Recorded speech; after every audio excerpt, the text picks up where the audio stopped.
Hey guys, Philipp Schaedler here with my monthly real estate podcast, the Real Estate Chronicles, and let's dive right into it. This is for June 2025. Let me just share my screen real quick and see what we're going to talk about today. So interest rates still hover around 6.9% for a 30-year conventional. It hasn't gone down much. I know a lot of people are waiting for that. A lot of realtors are, a lot of the entire industry is waiting for a interest rate drop, right? It would really, really help the market a lot. The biggest risk right now for sellers is overpricing. It's always a bad idea to overprice, but here in particular right now, it's really, really a bad idea. And I get into the details a bit later.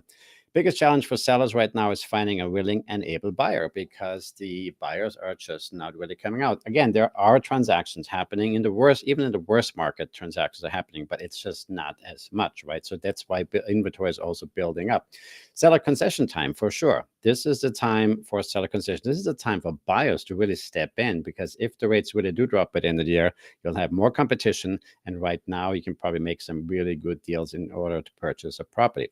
Home prices, most experts anticipate continued but slow home price appreciation. Some real estate analysts project an increase of 17% over the next 5 years. This could be, I think the last year was about 2.5 increase. Wasn't a lot, but it's coming up because interest rates don't help, right? Which is roughly a percentage point or two above the rate of inflation. Mortgage rates, which current rates are high, they are expected to stabilize and potentially decrease slightly in the coming years. One forecast predicts an average of 6.7% in 2025, falling to 6.17 in 2026.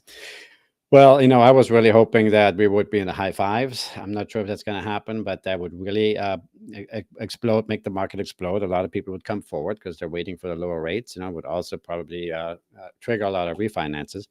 Housing inventory is increasing due to less buyer activity. Of course, makes sense, right? You have less buyers. There are still buyers, but you have less buyers, so the inventory trickles in and increases. Home sales, existing home sales are predicted to increase slowly over the next 5 years, though not to the level seen during the pandemic. I would definitely agree with that. Total housing inventory, existing homes. So this is 1.4 million units roughly, right? Everybody has different data. The total, in case you're ever interested, all homes, not listings, just all housing units, everything, houses, townhouses, condominiums, rental units, 147 million roughly. Let's see what we got here. This is a summary. So existing home inventory, total listings. This is including single family residences and condominiums and townhouses is roughly around 1.45 million. This is just in April. Active listings are just above a million. And again, total housing, we went through there. This is interesting since it's a bad market, right? So it's not a bad market, but it's a tough market. That would also affect for sale by owners. We call them FISBOs. So you can see clearly this is, according to NAR, the lowest in a long, long time of people trying to sell their own home. I would never recommend selling your own home because it's the worst idea you can probably do, in my opinion, because there's a lot of legal complications that can arise if you're not having the proper forms filled out and submitted. I just wouldn't recommend it. And also, it's the old example. If you buy a Rolex watch in a nice store, a storefront in Beverly Hills, right, and then you take the same Rolex watch and sell it as a garage sale, where do you think you're going to get more money for the same watch?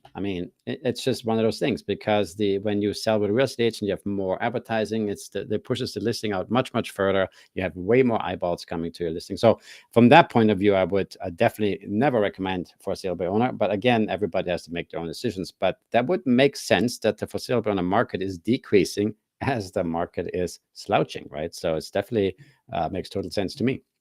Let's see what else we have here. So mortgage rates, like I said, are 6.91 roughly for a 30-year fixed. If you look at McMortgage here, my buddy from McMortgage, Ron Glasser, conventional 30-year fixed is 6.8, FHA is 6.6, VA is about 6.5. Again, it's still a bit high. It's people are not coming forward.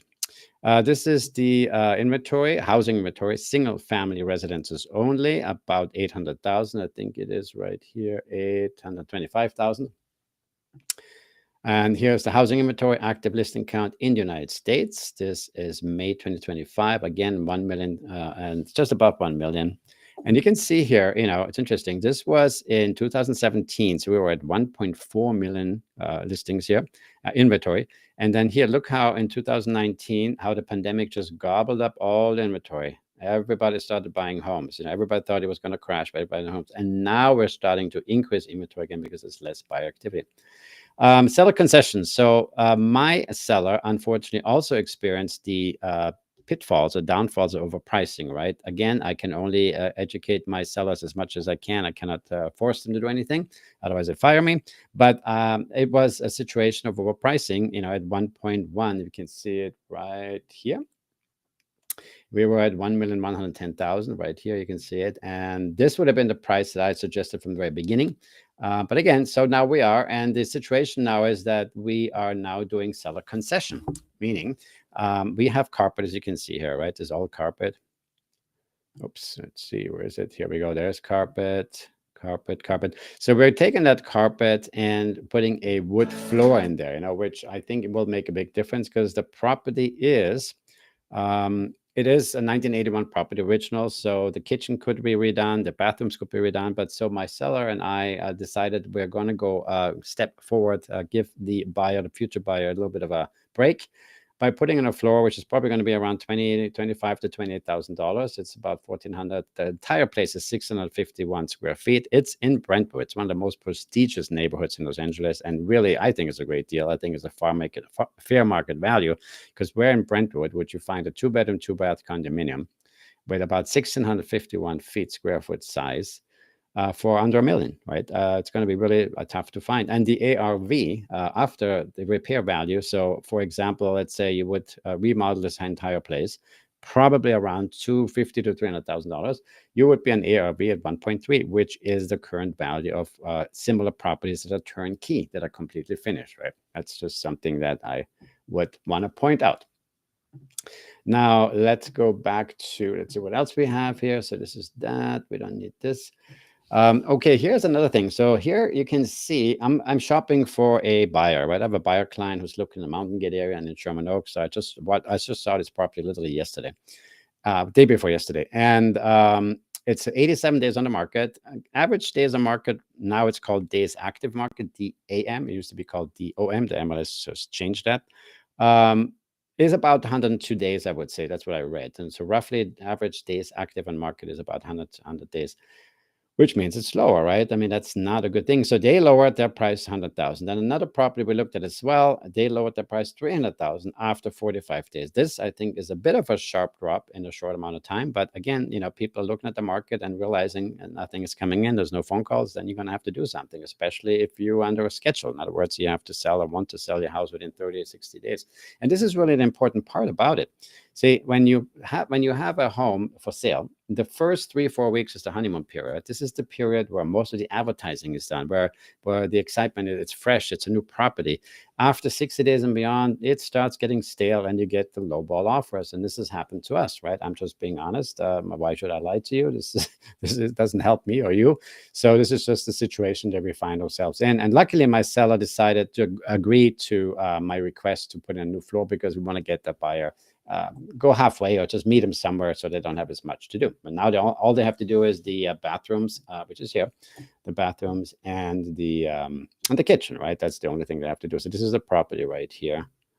And again, you see that the kitchen is 1981, so it just needs the flooring redone. We're going to redo the floor here, and this could be redone. But anyway, I think it's a great deal. Let's see what else. This is the Associated Press Sellers outnumber prospective home buyers as high prices and mortgage rates skew the housing market. Again, some people say don't scare your clients. I'm just telling you the truth, what I see out there. I study this market every day. Los Angeles homeowners eager to sell may have to wait a while before a buyer comes along. As of April, the U.S. housing market had nearly 34% more sellers than buyers shopping for a home, according to analysis by Redfin. Aside from April 2020, when the pandemic brought the economy and home sales activity to a standstill, which is interesting. There haven't been few buyers in the market for a home before, based on records that date back to 2013. So that's one thing. Also, we have this listing here. We are under contract, but we are looking for backup offers if you're interested. This is an interesting property. It's about a 4,500 square foot footprint. The building itself is about 32, as you can see, 3,300 almost. And it is mixed use. So you can have a business downstairs, and right now there's apartment upstairs. You can redo the whole thing. I think it's a great opportunity. And let's just look here. You can see the listing. It's listed at 1,950,000. So I think it's a great deal. It's also about 3 minutes or maybe 5 minutes away from the Santa Monica College, walking, and there's another stores and businesses here, cafes. So I think that's a great opportunity as well for somebody. Once again, we're on the contract, but we're always looking for backup offers in case something happens, as things are very liquid in a real estate transaction. I think that's about it. That wraps it up. Thank you so much for watching. I really appreciate your time. And I wanted to make this as quick and short as possible and give you information that I've collected over the last few days and weeks. And then if you have any questions, please don't hesitate to call me at 310-918-2260. The number is at the bottom of the screen. And until then, I would say thank you so much for watching, and until next time.